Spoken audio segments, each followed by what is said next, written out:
Hi అండి.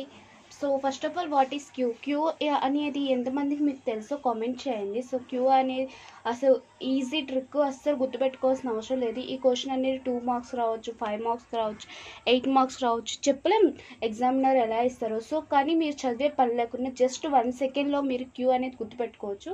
ఎలా అంటే, so first of all queue అంటే ఏం లేదు, అందరికీ గుర్తుండే పదం లైక్ ఒక లైన్లో వెళ్ళడం. సో అలా అని చెప్పేసి లైన్లో వెళ్ళడం రాలేరు కదా. సో క్యూ అంటే ఏంటో చూద్దాం నెక్స్ట్.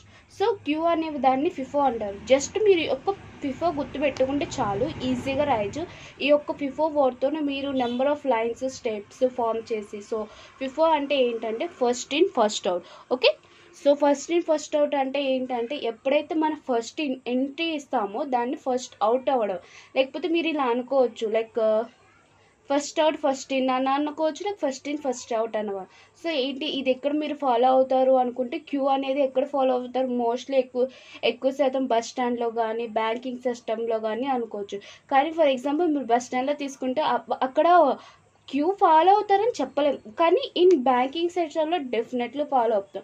ఎవరైతే ఫస్ట్ ఎంట్రీ ఇస్తారో వాళ్ళనే కదా వాళ్ళు ఫస్ట్ రిసిప్ట్ కానీ డీటెయిల్స్ కానీ ఇస్తారు. సో మీరు క్యూ అనే దానికి బెస్ట్ ఎగ్జాంపుల్ ఈజ్ ద గుర్తుపెట్టుకోవాల్సింది బ్యాంక్. సో బ్యాంక్లో ఏం జరుగుద్ది, సో బ్యాంక్ అని గుర్తుపెట్టుకుంటే, సో క్యూలో ఏం జరుగుతుంది, when ever the data entries in first, the data should be out in first is known as FIFO. So example bank అని రాసి మీరు ఏవైనా సరే 10, 20, 30, 40 అని ఒక ఎగ్జాంపుల్ ఒక 4 తీసుకొని, సో అవి ఎంట్రీ అవ్వడం తీసుకొని నెక్స్ట్ ఎగ్జిట్ కూడా అలానే అవుతాయి 10, 20, 30, 40 అని చెప్పేసి ఆ ఎగ్జాంపుల్ రాసినా కూడా ఫుల్ మార్క్స్ ఇస్తారండి.